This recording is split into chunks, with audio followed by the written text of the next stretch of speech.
hinati ang ulo ni Nadine ng magising. Umupo siya sa kamang hawak ang ulo na nakasandal sa headrest noon. Ayoko nang uminom.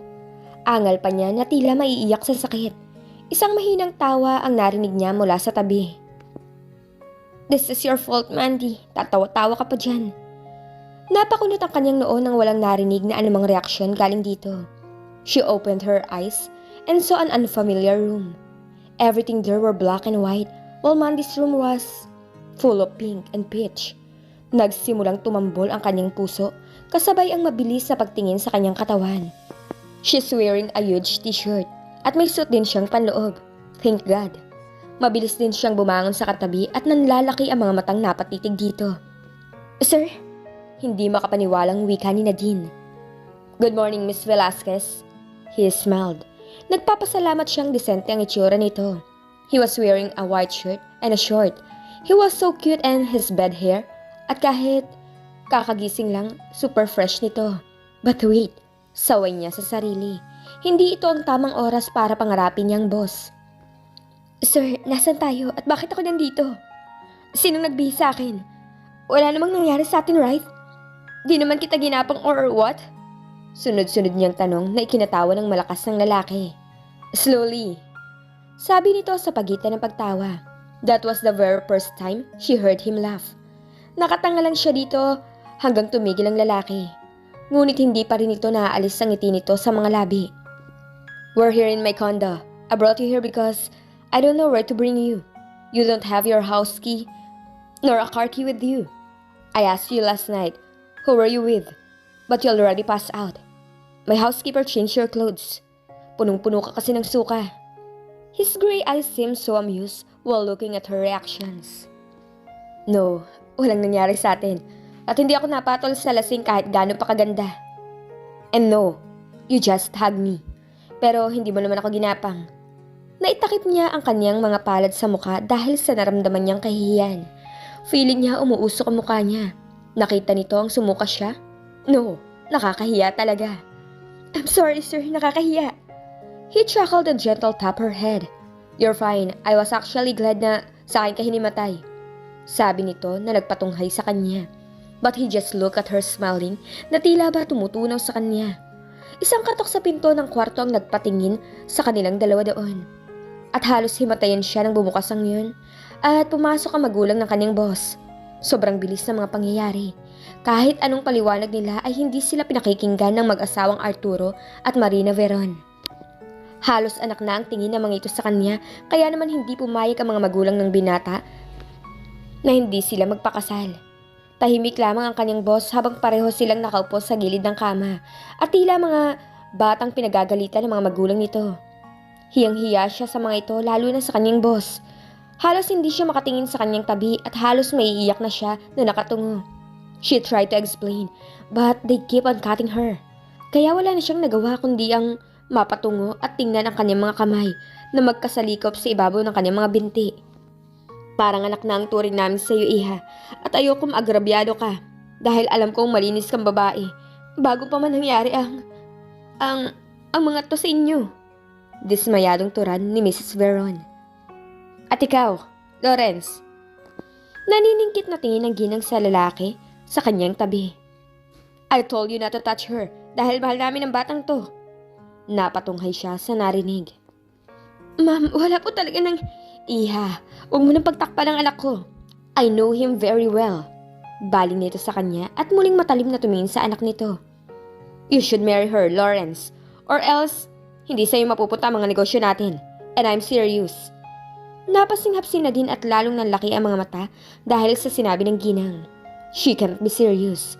But ma'am, sir. Nautal niyang baling sa dalawa. No buts, iha. Her decision will also be my decision. Let's go, Marina. At maghihintay na sa atin si Helen. Ang tinutukoy nito ay ang amiga ni Mrs. Marina Veron. Naiwan silang tahimik at sindak dahil sa mag-asawa. Agad siyang napatingin sa kanyang boss nang lumapat ang pinto ng kwartong yun. Pagkalabas ng dalawa. I'm sorry, sir. Kakausapin ko po ang mga magulang niyo pag huminahon na sila. She saw him sigh and shook his head. Hindi niya mabasa ang iniisip ng binata. Nanatili itong bahagyang kunot ang noo at walang kangiti-ngiti na nakatutok ang mga mata sa pinto ng kwartong yun. Then she remembered. Kainis, Wala pa siyang suklay at hilamos. Malamang ay kaya't ang makeup niya sa mukha ni hindi pa siya nakakapagmumug. She stood up and immediately excused herself. Agad siyang pumasok sa banyo at napailing nang hindi siya nagkamali sa hinala. Her eyeliner was all over the circles of her eyes. Agad siyang naghilamos at nagmumug. Sinuklay niya din ng kamay ang kanyang buhok at hinayaang nakalaglag yun. Nang kontento na siya sa kanyang mukha ay lumabas siya ng kwarto. He was no longer there. She tried to find her dress that night. Ngunit wala ito kahit sa ang sulok ng kwarto. Kaya naman lumabas siya doon. She found him in the kitchen preparing breakfast. Nang maramdaman siya nito ay natigilang napatingin ito sa kanya. I know mukha akong teenager. Di mo na kailangan sabihin. Nakikita ko sa mukha mo. Taas kilay na sabi niya nang initian ng binata. Hindi naman. Sanay lang ako na makapal ang makeup mo. But you look so lovely even without makeup. Or much way too better without it. Napanguso siya at napaupo sa upuan kaharap ang kape na isinalin at inilagay nito sa baso. Pinilit niyang huwag ipakita ang kilig sa sinabi ng binata dahil sa papuri nito. Napangiti siyang napatingin sa tasa ng kape na binigay nito sa kanya. That was the very first time he prepared her coffee. Sayang at hindi niya dalang cellphone niya. Pipicturean niya sana yon para sa remembrance. Now I know why you're wearing heavy makeup. He paused. You wanna hide this baby face of yours? She laughed. You got me, sir. Ang kanyang ngiti ay napalitan ng ngiwi nang maalala ang nangyari kani-kanina lang. Sir, I'm so sorry kanina. They misunderstood us. Kailangan natin silang makausap. Knowing my mom and dad, alam kong seryoso sila. Pero wala naman talagang nangyari. Nahihiya niyang sabi. They can't be serious about that. Tagapagmana ka. I'm just your secretary. She sighed. Hindi niya mabilang kung ilang buntong hininga na gawa na niya ng umagang yun. She felt so stressed. Buti na lamang at cool lang ang boss niya. Don't belittle yourself. You're not just a secretary. May diin itong sabi at nagbuntong hininga. You're a friend. My parents treat you as their own. Pero nakakahiya talaga. Please help me to talk to them, sir. Hindi tayo pwedeng ikasal. Ang kasal para lang sa nagmamahalan. And we're way too far from that. Nakita niyang muli ang bahagyang pagkunot ng noo ng binata na tila may malalim na iniisip. Then he nodded. I'll talk to them. Bahagya siyang nakaramdam ng ginhawa sa sinabi nito at panghihinayang. Nope, definitely not. Siya lang ba o nag-iba ang mood ng kanyang boss? Ni hindi na ito nagsalita matapos silang kumain. He just had his furrowed brows and had his I don't care aura. Medyo nailang tuloy siya at gustong-gusto na niyang umuwi. Nalaman niyang pinalabhan nito ang dress niya at yun ang kasalukuyan nilang hinihintay. Nagpasalamat siyang matapos ang ilang minutong paghihintay ay dumating na ang kanyang damit. Kahit inalok siya ng binata ay hindi na siya nag-shower doon. It's definitely not right. Bahay pa rin ito ng isang lalaki. Kahit ito pa man ang kanyang boss at kahit na nga ba alam niyang kahit kailan hindi siya pag-iinteresa nito. Nang matapos magbihis ay nakita niyang bihis na din ang lalaki. Ihahatid na kita. Her heart jumped and immediately refused the offer. No sir, kaya ko na po mag-isa. Iling pa niya. You don't have a choice, Miss Velasquez. My mom called and she'll know if I'll not take you home. Okay. Sagot na lang niya. Sobra talaga siyang nahihiya. Kita niya kasing napipilitan lang ang lalaki. Itinikom na lamang niya ang kanyang bibig. Trying her best not to turn him down more. Isang tango lang ang itinugon nito nang magpaalam siya nang bumaba siya mula sa kotse ng binata. He was so silent the whole time they were on the road. Tila nakahinga nga siya ng maluwag nang umalis na ito. Nang sumapit ang araw ng Lunes, mas lalong naging malala ang lahat. Simula nang pumasok si Nadine at paalalahanan ang boss sa schedule nito para sa maghapon ay hindi na niya ito nakitang lumabas ng opisina nito. Hindi nga siya nito tiningnan man lang. He was so distant. Tulad ng mga unang buwan nito sa trabaho. He went outside for lunch with Laika Chua, a very beautiful woman and a daughter of a client. Nginitian lang niya ang mga ito at nang makaalis ay sumunod na siyang mag-lunch sa pantry. She was with her friends Grace, Bea and Eileen. All of them are secretaries in that building. Sila yung sabay-sabay na natanggap at nag-training kaya naman naging close sila. Nabalitaan niyo na ba? Si Eileen nang makaupo na sila sa loob ng pantry. Napatingin silang tatlo sa babae nang may tanong sa mga muka. Lalaki si boss. Tila kinikilig pa nitong sabi na nagpasamid sa kanya. Of course, he is. Sabi niya na tila hindi makapaniwala matapos uminom ng tubig. Eileen laughed. Of course we know. Yang boss mo kasi Nadine, simula nang dumating siya dito ngayon lang siya nagdala ng babae. Eileen giggled. Ito ang pinakamaliit sa kanilang apat. With her 5 feet height, at sa edad nitong 28 ay tila 20 anyos lang ito. She's so cute. Although ang dami ng broken-hearted thankful na din kami na lalaking lalaki pala siya. Napataas siya ng tingin. Sira ka talaga. Tumawa lang din ang dalawa pa nilang kasama. Alam naman niyang nagbibiro lang ito. Sino ang mag-iisip na Becky ang boss niya? She smiled. Nang makabalik siya sa kanyang pwesto ay wala pa din ang kanyang boss. She sat in her chair and sighed. Alam niyang wala siyang karapatang masaktan, ngunit tila may nararamdaman siyang kirot at panlulumo dahil may kasama itong iba. Tama si Eileen, na ni minsan ay hindi ito lumabas kasama ang isang babae. Kaya ba ngayon lamang niya naramdaman na tila threatened siya, kahit na nga ba alam niya sa sariling hindi din naman siya papansinin nito? No. Bahagya pa niyang tinampalang noo at huminga na malalim. She can't be sad. Wala siyang karapatan. She calmed herself and worked. Nang 3:00 na ng hapon ay hindi pa rin bumabalik ang boss niya. Sumasakit na din ang ulo niya, kakaisip sa binata. Napapansin din niya ang mayat maya niyang pagtingin sa orasan. Nang 5:00 na ay nanlulumo niyang tinanggal ang mahigpit na pagkakapusod ng kanyang buhok at sumandal sa kanyang upuan. She removed her correction glasses and closed her eyes. Magpapahinga lang siya saglit bago siya umalis. Hindi niya kayang bumiyahe sa sakit ng kanyang ulo. Nagulat pa si Nadine at napatayo mula sa kanyang pagkakasandal nang magising na madilim na sa labas ng building. She groaned finding that it was already 7 in the evening. She slept that long at hindi man lang siya nagising sa paglilinis ng kanilang janitor. Gayong hindi naman sumasablay ang mga ito sa paglilinis kahit na may tao pa doon. Napadako ang kanyang tingin sa kanyang paanan nang maramdaman na tila may kung ano doon. Then, she found a coat. She can't be wrong. Pagmamay-ari yun ng boss niya. She took it and walked towards his office. Nakabalik na pala ito? Bakit di man lang niya yun naramdaman? Napalunok siya nang maramdamang tila nagwawala ang kanyang puso. Nagulat pa siya nang bumukas ang pinto, hindi pa man niya nakakatok yun. Bahagyang nanlaki ang kanyang mga mata. Then she composed herself. Sir? What will she say? Oh no. Tila naumid ang kanyang dila nang sumalubong sa kanya ang mapanuri nitong titig. Ilang segundo pang lumipas nang mapangiwi siya dahil sa nakakaasiwang katahimikan. Promise sir, 5 PM po ako nakaidlip. Gusto ko lang talaga sanang ipahinga yung sakit ng ulo ko bago ako umuwi. Di ko naman akalaing mapapasarap yung tulog ko. Nauutal at mabilis niyang paliwanag. Then she sighed.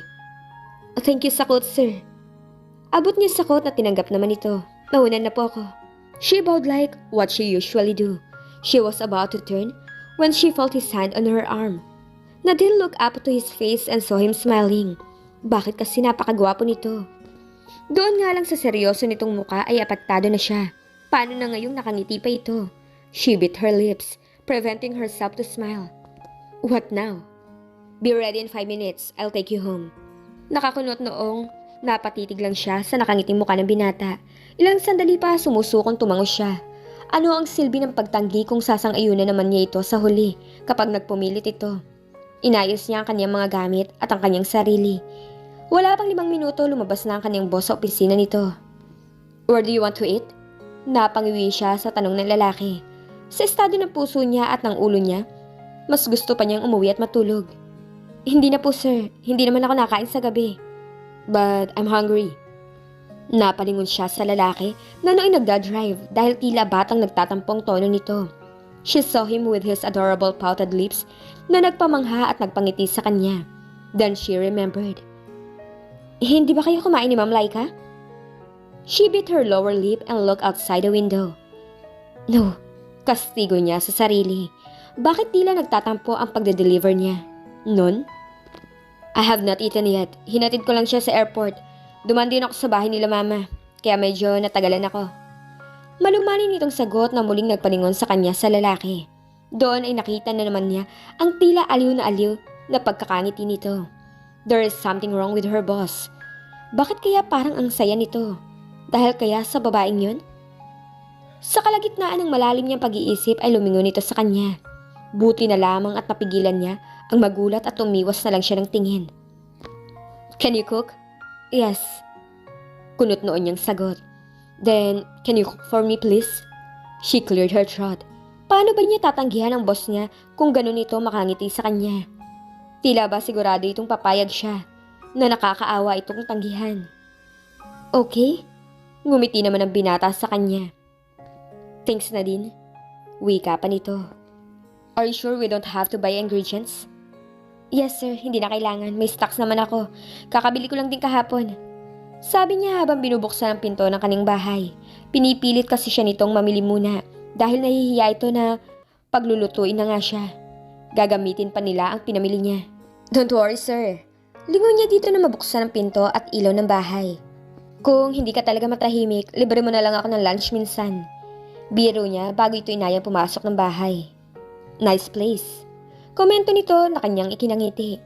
Kung may isang bagay siyang may pagmamalaki ay ang bahay niya, na yun na nabili niya mula sa kanyang sariling bulsa. Simula na makagraduate siya at magtrabaho, hindi na niya nabawasan ang iniwan sa kanya ng kanyang mga magulang. Although she invested part of the money to a boutique na ngayon ay pinangangasiwaan ng kanyang business partner at pinsan na si Mandy. Ay sa sarili niyang bulsa galing ang lahat ng ipinambili niya ng sariling kagamitan. Thank you, upo ka po muna dyan. Magbibihis lang ako bago magluto. Don't worry about me, I can manage, he said. Pagkasara ni Nadine ang pinto ng kanyang kwarto, ay napahawak siya sa tapat ng kanyang puso. My God, what have I done? Sabi niya sa sarili dahil alam niyang tila siya nagbigay dito ng motibo nang paunlakan niya ang hiling nito. No, siyang nag-request. Who am I to refuse when he is my boss? Balik ko niyang kumbinsi sa sarili. Tahimik siyang napairit habang takip ang magkabilang tainga dahil sa tila pinagagalitan siya ng kanyang isip. No, I think he's just being friendly. And this is our chance to talk about our situation, right? Tango pa niya habang sinisimulan na niya kanyang routine. Naghilamos siya upang maalis ang makeup at basta na lamang inikot ang kanyang buhok sa tuktok ng kanyang ulo upang hindi makasagabal yun. Sinuot niya ang simpleng attire pag nasa bahay lamang siya. A big shirt and a short. Bakit pa siya magpapaganda? Baka mas lalo lang yun magbigay ng hint dito. Nang lumabas siya sa kwarto ay nakita niya itong prenteng nakaupo sa kanyang sofa habang nanonood ng balita. Lumingon ito ng marahil ay naramdaman ang kanyang presensya. Ilang segundo itong napatitig sa kanya bago siya binigyan ng isang ngiti. Ngiting nagpaalis ng kaba niya. Come on, let's cook. Anyaya pa nito nang hindi pa siya kumikilos mula sa bukana ng hagdan. Alright. Pumunta na siya sa kusina kasunod ang binata at kinuha mula sa ref ang mga ingredients na kailangan niya. Total naman plano niyang mag-afritada kinabukasan. Ngayon na lamang niya yun lulutuin. Dadamihan na lang niya para may maitatago pa siya. How can I help? Tila excited na tanong ni Lawrence. Ikaw kaya magluto ng kanin natin? Sure. Itinaas pa nito sa magkabilang siko ang magkabilang sleeves ng polo at tila natutuwa sa ginagawa.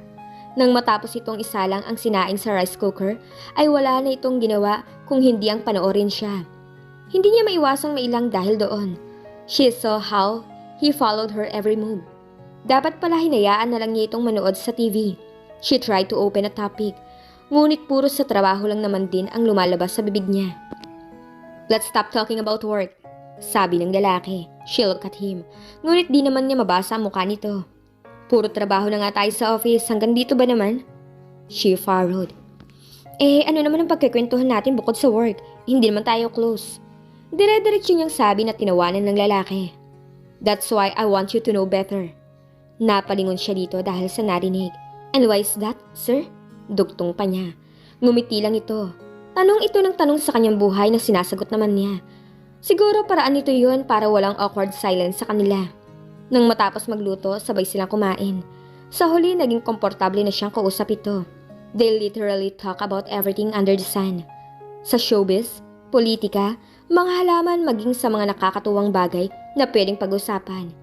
Mahilig din pala itong magluto.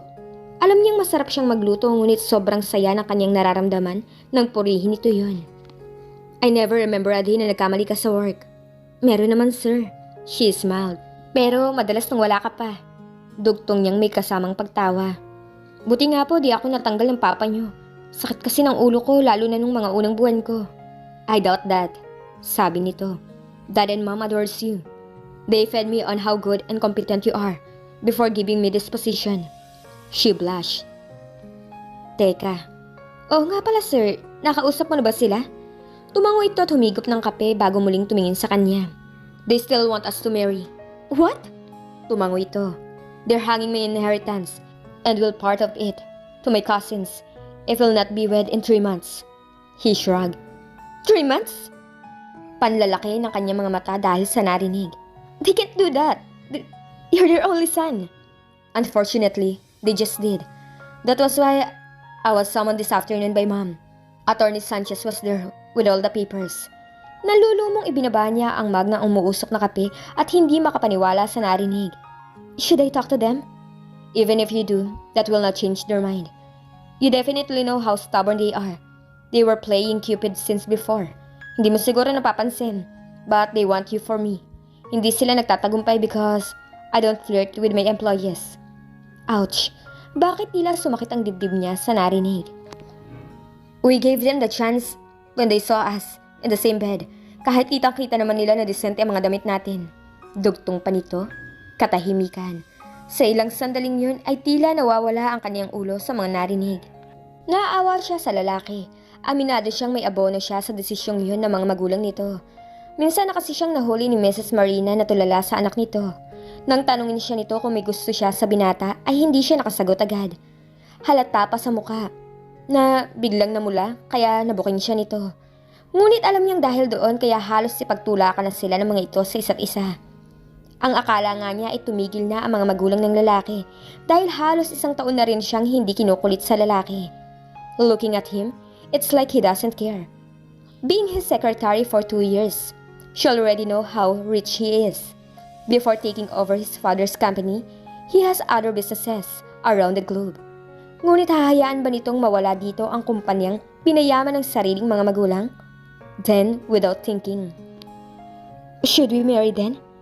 Mabilis niyang suhestyon habang nilalaro ang baso ng kanyang mga daliri na nakatitig doon. Hindi tuloy niya nakita ang tila na biglang reaksyon ng lalaki. I don't want you to lose something that is rightfully and legally yours dahil lang sa akin. We can stay married for 6 months or a year. Then, we can split. Telling them that it did not work na parang walang nangyari. She looked up. Napakaseryoso ng titig ni Lawrence sa kanyang mukha na tila ba pinag-aaralan ang kanyang mga sinasabi. Matutuloy na nga ang kasal nila. At dito na po nagtatapos ang kabanata ng ating kwento. Maraming salamat po.